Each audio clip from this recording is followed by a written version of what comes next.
Okay, I think this is live now. We'll see. Who knows? I don't know. Things are crazy here. Things are absolutely crazy right now. And it appears I need to brighten the scene up a little bit, I guess. I'm looking a little dark here, and it's not because I have a tan. Not at all. Got my chat where I can see it. I've got lovely people here. I've got me. I remembered, whoopsies, to record. Ha ha ha. Oh, shoot. Shoot, Gruda, as my grandma would say. I totally forgot to upload last week's audio version. God, bad. Stupid. Stupid, stupid, stupid. That's okay. That happens. That happens. Why is this not live? Live. Go to live. There you go. There you go. Mute. There we go. I should be muted there. Live chat, live chat, live chat. Hey, hey, hey. Hey, hey, hey. Looks like things are going well. Things appear to be going well. I think there are people watching. I don't know. I have 3 monitors right now, and yet I cannot totally display all the pertinent data because apparently when you scale on YouTube here, apparently that's not live. Now it's live. When you scale on YouTube, it doesn't. That's about all I could say to that. I appear to not have any issues currently right now with Twitter. So, holy crap. If you prefer to watch this show on Twitter, you can. You can also catch it wherever you find your major podcasts: Apple, Google, Spotify, Amazon. I don't know if that one's totally where you'd find it, but it is. We are on Amazon. We're on a whole ton of places, and if we aren't there, let me know, and I'll try to get on. I'll do what I can. Live broadcasting every Friday night, 10:30 p.m. Eastern, 9:30 Central, and so on down the line. You can figure it out for your time zone. I think that puts it at like 6:30 or 7:30 over on Pacific time, and in Hawaii it's beautiful o'clock because it's Hawaii. And yeah, we got that. That's awesome. Live stream. What else we got here? What are we talking about today? We're talking about the All-Star weekend. We're talking, well, sort of. We're talking about the draft. I did watch that, and it was as bad as I thought it would be, and was boring. And I mean, God bless Terry Miller. He did what he could with what he had, but what he had was not great, to say the least. Talking about that, we're talking about Limey Rick, and probably some other stuff coming up here. But before we get too far into that, we need to thank our sponsor, Log. What rolls downstairs? A loner in pairs rolls over your neighbor's dog. What's great for a snack and it fits on your back? It's Log, Log, Log. It's big, it's heavy, it's wood. It's better than bad, it's good. Everyone wants a log. You're going to love it, Log. Come on and get your log. Log from Blammo. So I want to start out by apologizing to everyone who is looking for the audio version of the Joe's Disc Golf podcast. Totally forgot to get that up and going. My bad. That is totally my bad. I am sorry, everybody. I really am. I'm trying to get that out there. It has been an absolutely hectic week. Things have just been going crazy here. I did get 1 round of disc golf in. I chose to do a little bit of self-care and get out on one of the absolutely gorgeous days. Got out, played around, played pretty well. Touch was still a little off, but overall, feeling really good about the round in general. And my oh my, this is looking a bit dark. I will try to update the studio, update some settings here. Not going to mess around too much. Well, I can a little bit.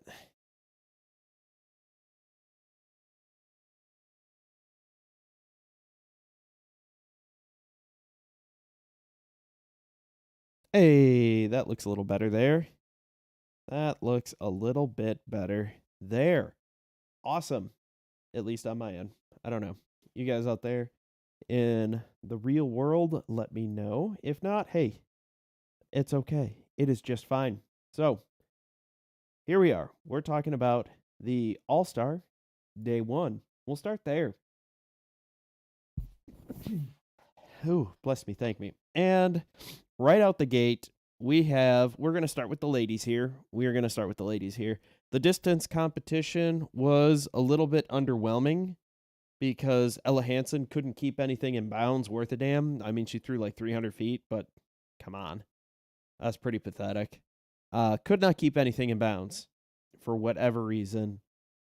Jennifer Allen ends up winning the individual award. She threw like 420 something odd feet. It was pretty, or four, something like that. Something ridiculous.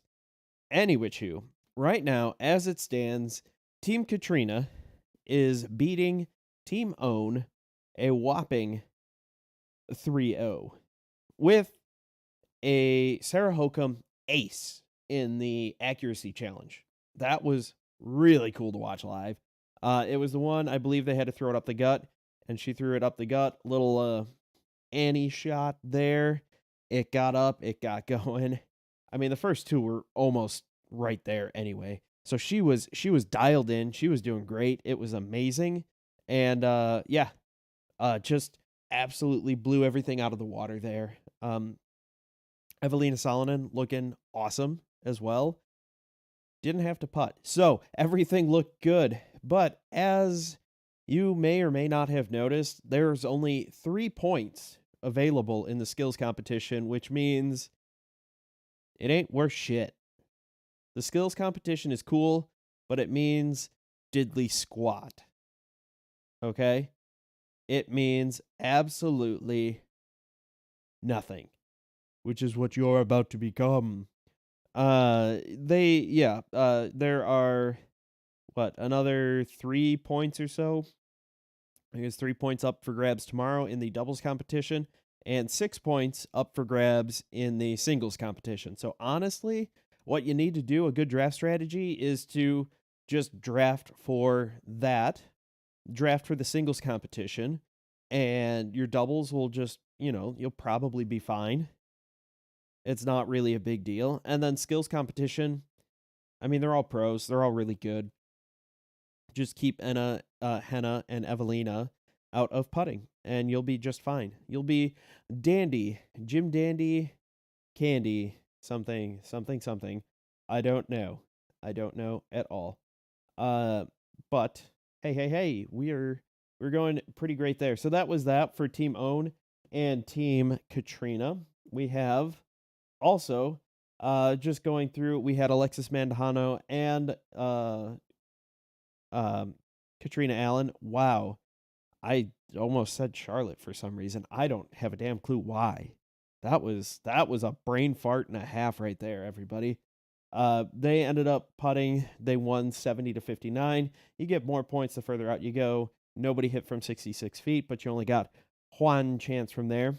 As for the distance competition, Hannah Blumroos, 420 feet. Jen Allen, 453. That's right. Jen Allen's first one was like 400 or 420 right in there. Ella Hansen, 306. Pretty bad. Maria Oliva, 423. Pretty solid job. So if Ella could have done anything to keep it in bounds, that would have been great. But couldn't figure that out.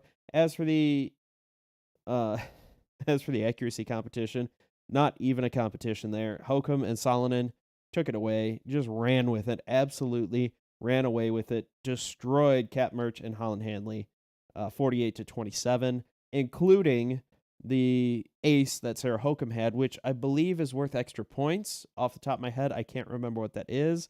I know Circle 2 was 1 point, Circle 1 was 2 points, Bullseye within 10 feet was 3 points. I want to say an ace was 5 points, give or take. But hey, I don't know anything. I don't know shit. Just ask any of my athletes. You don't know anything. You don't know what you're talking about. Yeah, I do. I went to school for it. I've only been doing this job for over 10 years, but hey, what do I know? Hey, ho ho. Teenagers, they're snarky little bastards, but I love them. Moving over to the men's side of this, our quick recap here. Team Ricky is up on Team Paul 2-1. Again, skills competition means jack shit. That's it. It means absolutely nothing at this point. Ricky had to drop out earlier today. He had a Lyme disease flare-up. Some people were saying, oh, he's just faking it, blah, blah, blah, blah, blah. You can see that his throwing arm, it is, as you look at it, his throwing arm, his right hand, his right arm, his forearm is like twice the size of the other one. So either he has been following the Glenn Quagmire discovering the internet workout regimen overnight, or he had a Lyme disease flare-up, which absolutely sucks. I don't know what else to say about that. It's something he has to deal with, something he has to live with. Fortunately, All-Star event means absolute dick, so not really a big deal there. But it's still disappointing. It basically, there are a lot of comments on Reddit, and Reddit is amazing because Reddit is Reddit. There are a lot of comments saying that basically nobody really wants to watch the final day because the whole thing that they were ready for, the whole thing they were excited for was to watch Ricky and Paul go head to head in a way that, we don't really get to see. In a way that Paul and Eagle went head to head at European Open last year. I don't know why I almost said Champions Cup. Dude, drugs, man. Don't do the drugs. All of them. Don't do them. That's bad. I guess I should probably do that. Okay. So, All-Star event, second year in a row that they are having some struggle bus issues there because, that audio at the beginning, however they had the microphone set up with Jeff Spring, was awful. It was, you could hear some of him along with just all this. Just, hey, my name is Jeff Spring. That's what you heard. And it was fucking annoying. It was awful. I had to mute it for a while. Eventually, they figured something out. I don't know what was going on, but they ended up figuring something out, and the audio did get a little bit better. They did unveil a new graphic there that was absolute prime Nintendo 64 graphics there. What I commend them because they managed to get these shots and they cordoned off the green, the fairway that it was going down, and they had it sectioned off like 300 feet, 400 feet, 500 feet, and they had dots where everybody's shot landed and stopped, which was really cool. Except when they tried to zoom out and they did some Google Map zoom out thing, and it was this horrible fake render 3D and just awful, awful, awful, awful stuff. It looked, like I said, it would have been killer graphics for my Nintendo 64. And by my Nintendo 64, I mean my best friend growing up, his Nintendo 64, because he's the one who actually owned it, and I had a Sega Genesis. So it was better. It was better than the 16-bit graphics that the Genesis offered. So there's that, which is nice, right? Right? Am I right, everybody? Hey. So we got that. Yeah. I think that's about all for that. We've got our doubles matchup, which are supposed to be announced. I'll take a quick look over at the Disc Golf Pro Tour Twitter page because they're the ones who are probably going to post this. And as far as I can tell, at the time of recording, it has not been announced. So we can't figure that out yet. Sorry, guys. Hopefully, we'll wake up tomorrow and it'll be a fun little treat. It'll be nice and exciting. Yay, go team. Okay. All right, just checking over here. Everything seems to be working. Apparently, whatever issues Twitter was having before with live streaming seems to have been getting better. But apparently there is no one here in YouTube or Twitch, which is fine. That's okay. It's, Valentine's weekend, post-Valentine's weekend. You gotta have some fun. You gotta relax. You're all watching and enjoying everything that has to do with the TGPT All-Star event. And, it's late. I get it. So, moving on, because I'm not the only one who's moved on. Apparently, Gannon Burr has moved on. He has left Prodigy. And everybody's just kind of like, WTF? What is going on? We thought everything was done. We saw Drew Gibson, mention that Gannon was going to Discmania along with a whole bunch of other stuff. And everybody just kind of wrote it off as a joke because everything else, he used hashtag this is the internet or something along those lines, which who knows? I am a little surprised that Gannon has not. I thought for sure one of the opening things when he got to his competition, to his skill that he was doing, he would have been like, oh yeah, hey, what up everybody? Check out the gear for wherever I'm at. Now there's a lot of speculation going around, and the leading theory right now is that he is going to go to Discmania. And he has said in a post, he commented, he goes, I wish, his best friends over there and all that. He says, I wish. I don't know if that's actually happening or not. Who knows? My speculation, what I think would be really cool, two things that would be really cool.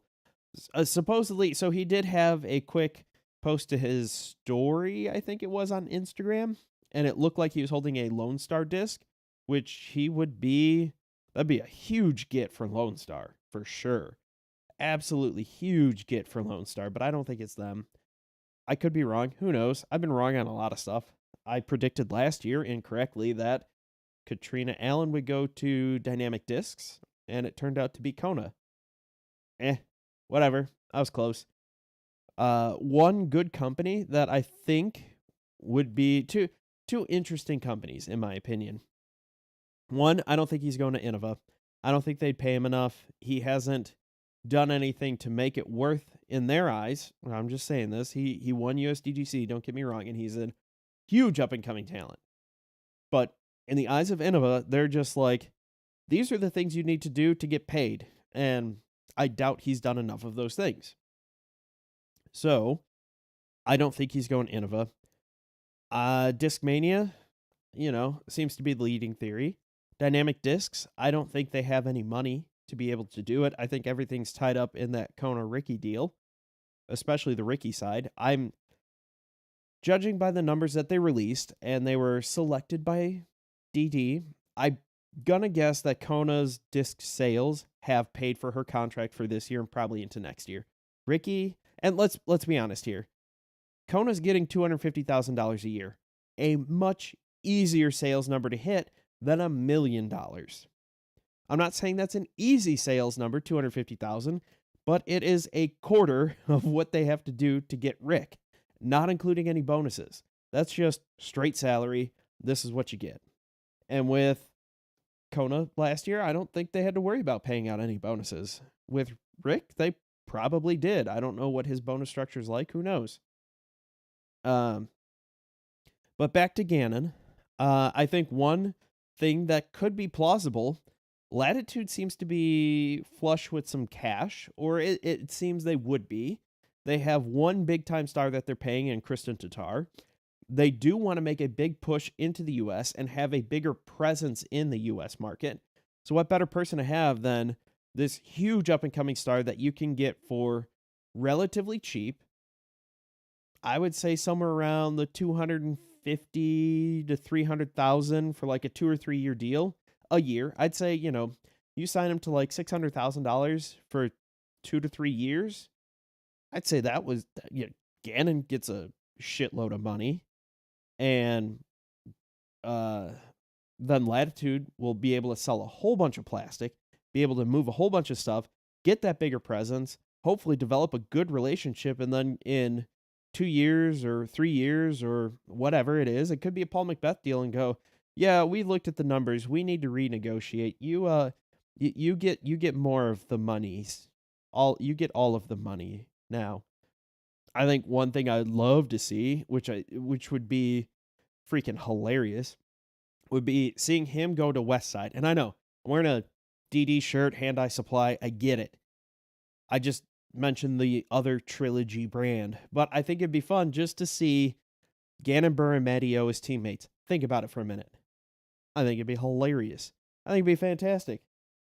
I don't know if anybody agrees with me or not, but I think it'd be entertainment. I think it'd be gold. But Latitude seems like Latitude's my more like real other prediction. I would say if I had to put money down, if I had to put $10 down right now, I'd say Discmania. Discmania just got $1 million sitting in the bank account, burning a hole in their pocket. It's money that they didn't have before. They don't have to pay Simon. They're saving up to pay Eagle because they have to. If they still want to be around, they have to pay Eagle, in my opinion. Wow, that's really far behind on my YouTube stream here. That was distractingly far behind. But they have to pay Eagle. If they're smart, they're going to lock him down for another 4 or 5 years, whatever they think, starting in, get that done April, May, so nobody else really has a chance. Because they can look at Eagle, look at the first couple tournaments, go, all right, here you go. We're locking you down, but we have an injury clause in there. So they'll have some way to have some insurance for them. And it's incentive for Eagle to stay healthy and do what he needs to do to stay healthy. So there's that. Gannon to Discmania, Crush Boy, could be, in my opinion. I think that would be a good fit in general. Up and coming guy, his friend. I mean, he said, yeah, it'd be funny, haha. We'll see, I wish, all that. He could make bank. I mean, Clash is someone that we haven't talked about. They've made a name for themselves. They have some extra cash laying around after dumping Nico LaCastro. Do they have enough for Gannon? Probably. I could see them being able to afford somewhere around 100, 150,000 a year. Nothing crazy, nothing amazing, but the dude's, 17, 18 years old? He's won USDGC. He could have peaked. I highly doubt that. I very strongly doubt that he's peaked, but you never know. He could. Could be all downhill. You hit 18, and it's just body falls apart, man. Whew. Just game over. Game over, man. Game over. But, like I said, if I had $10 to put down, Discmania. If I want to play the odds, and, if I had an over-under on it, I would put another $5 on Latitude because I'd make that money back and then some. I'd make back that $5 and then make back the $10 I lost for Discmania. I think that's kind of where he's going. I think it's going to be Discmania, but Latitude could be an option. Who knows? I don't know. Do you know? Because I don't know. That's, yeah. I'm trying to think what else I got going on here. What else? Does anybody out there have any questions, comments, concerns, screams of pain? If you're listening to this in the afterthoughts in the audio version, I promise I'll remember to get this one out. You can always tweet at me. You can hit me up on Instagram. You can find me on Facebook and on Reddit. Everything is at Joe's Disc Golf. You can also find me on Discord. There is a link in the description of this video, of this podcast, of this whatever you're listening to. Could be smoke signals. I don't know. I don't know how you listen to smoke signals. But you can go find that. Hop on the Discord. Usually on there. Like I said, this week has been an absolute whirlwind in a good way, but still a whirlwind. Working on plenty of stuff, trying to get a preview show together. Trying to get the Las Vegas Challenge preview show settled, work on the format. It is going to be an evolving format as everything comes up and moves on through the season. I'll find out what works, what doesn't work. Leave your comments and constructive criticism there. It's a great way to get to it. You can also find me, I believe it is contact@joesdiscgolf.com. You can go to joesdiscgolf.com to find the latest news, reviews, and all that fun jazz up there. Other than that, it doesn't seem like there's any other questions here. So, I think this is where we end up calling the show. So, thank you all for watching. I really do appreciate it. I know that not everyone gets a chance to watch this live. Not everyone does. It's a bit later. It's what works. I get it. I understand, guys. I'm trying to make it better for the people on the West Coast. I'm on the East Coast time zone. trying to make it better for the West Coast time zone. That's what I'm trying to do. That's my excuse, and I'm sticking to it. But I do appreciate all you guys and gals who watch the videos, who comment, who like, who leave constructive criticism. I am always learning. I'm trying to do better.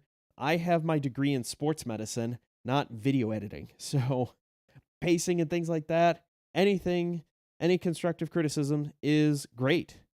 What's up, Night Train? Unfortunately, this is kind of towards the end. Do you have any questions, comments, concerns, screams of pain? Put them in the chat here, and we can see if I can help there. I'll give it, because I know there's some delay between. So, gonna kill some time here, gonna kill some time here. Hey, ho, let's go. Oh, man. Absolutely crazy. Also working on Disc Golf Healthy. I know I say that all the time. Yeah, I was surprised to see Gannon Leaf Prodigy. And I think we need to reevaluate winners and losers of the offseason, and Prodigy is definitely a loser. Woo! These last 2 years have been rough. No wonder Will Schuster's trying to get back out there. Which, it'll be great to see him out there. Don't get me wrong. But, yeah. Woof. I think that about does it, though. So, thank you all for watching. If you get a great tree kick, don't forget to thank Treesus. And if you get kicked deeper into the woods, well, you have transgressed against Treesus, and you need to repent and reflect. As always, I've been Joe, you've been awesome, and I can't wait to see you all in the next video.